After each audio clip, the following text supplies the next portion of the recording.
Halo semuanya, hari ini kita bakal dalami salah satu taktik paling licin dalam konflik modern, yaitu Operasi False Flag. Ini adalah sebuah dunia di mana setiap ledakan ternyata diikuti oleh perang narasi yang gak kalah sengitnya. Oke, kita masuk ke pusat ketegangan yang lagi panas-panasnya di panggung dunia. Semuanya berawal dari satu insiden dramatis di Azerbaijan, yang sukses bikin bingung banyak pihak. Jadi, semua ini mulai dari mana? Mari kita telusuri insiden pemicunya, yaitu sebuah ledakan yang langsung disusul sama rentetan tuduhan yang sangat serius. Coba bayangkan, tiba-tiba ada ledakan, asap membubung tinggi, sebuah serangan drone menghantam bandara sipil. Pertanyaan pertama yang muncul di benak semua orang pastinya, siapa yang bertanggung jawab atas semua ini? Dan gak pakai lama, tudingan itu langsung diarahkan. Azerbaijan dengan cepat dan tegas menunjuk hidung satu negara, Iran. Tentu saja, ini langsung bikin situasi regional yang udah tegang jadi makin panas. Nah, disinilah ceritanya jadi makin rumit. Iran bukan cuma membantah, itu bukan kami. Mereka justru melontarkan tuduhan balik yang sangat spesifik, menyebut insiden ini sebagai provokasi dan sebuah operasi bendera palsu. Dari tadi kita dengar istilah operasi bendera palsu atau false flag. Ini membawa kita ke inti pembahasannya. Sebenarnya apa sih yang dimaksud dengan istilah itu? Jadi sederhananya begini, operasi false flag itu intinya adalah taktik tipu muslihat. Tujuannya adalah untuk membuat seolah-olah serangan itu datang dari pihak A, padahal kenyataannya serangan itu dilakukan oleh pihak B untuk menyalahkan pihak A. Sebuah penipuan yang sangat terencana. Pertanyaannya sekarang, apakah insiden di Azerbaijan ini cuma kejadian sekali saja? Nah, menurut Iran, jawabannya jelas tidak. Mereka mengklaim ini adalah bagian dari sebuah pola yang jauh lebih besar dan, terus terang, cukup mengkhawatirkan.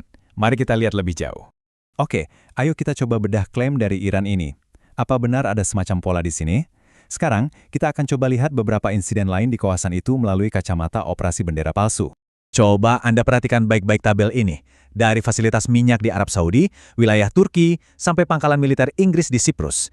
Serangkaian insiden berbahaya yang semuanya pada awalnya langsung dituduhkan ke Iran. Dan di setiap kasus, polanya sama. Iran membantah keras dan menudung balik ada penipuan. Oke, jadi kalau Iran terus-terusan bilang mereka bukan pelakunya, lalu bagaimana penjelasan mereka tentang semua insiden ini? Nah, disinilah narasi tandingan mereka mulai terbentuk. Slide ini benar-benar menunjukkan betapa sengitnya perang informasi yang sedang terjadi. Di satu sisi ada narasi tentang Iran yang agresif, tapi di sisi lain ada narasi tandingan tentang adanya pihak ketiga yang dengan sengaja merekayasa serangan untuk menyalahkan Iran. Dua cerita yang sangat berbeda. Lalu, apa dasar dari teori false flag ini? Nah, Iran dan para pendukungnya menunjuk beberapa hal penting, termasuk misalnya konfirmasi resmi dari Kementerian Pertahanan Inggris yang bilang drone di Siprus itu bukan dari Iran. Ada juga laporan soal penangkapan agen asing. Tapi, penting banget untuk kita ingat ya, beberapa laporan ini statusnya masih belum terverifikasi oleh sumber-sumber independen. Semua ini tentu membawa kita ke pertanyaan yang paling penting. Kalau ini memang benar sebuah kampanye penipuan yang sistematis, apa sih tujuan akhirnya? Motifnya apa? Menurut teori ini bukan sekedar serangan acak. Ini adalah sebuah strategi catur geopolitik yang sangat kompleks. Tujuannya, pertama, untuk merusak hubungan diplomatik Iran. Kedua, untuk memancing negara lain agar ikut masuk ke dalam konflik. Ketiga, untuk menciptakan alasan pembenaran bagi aksi militer yang lebih besar. Dan terakhir, untuk mengalihkan perhatian dunia. Jadi, poin yang paling krusial untuk kita pahami adalah, di balik semua ledakan dan serangan fisik, ada pertempuran lain yang gak kalah dahsyatnya, yaitu pertempuran untuk menguasai narasi, pertempuran untuk mendefinisikan apa itu kebenaran. Dan ini mungkin meninggalkan kita semua dengan sebuah pemikiran penutup. Ketika setiap tuduhan bisa dibantah dan setiap bukti bisa dipertanyakan, bagaimana cara kita bisa benar-benar tahu apa yang sesungguhnya terjadi?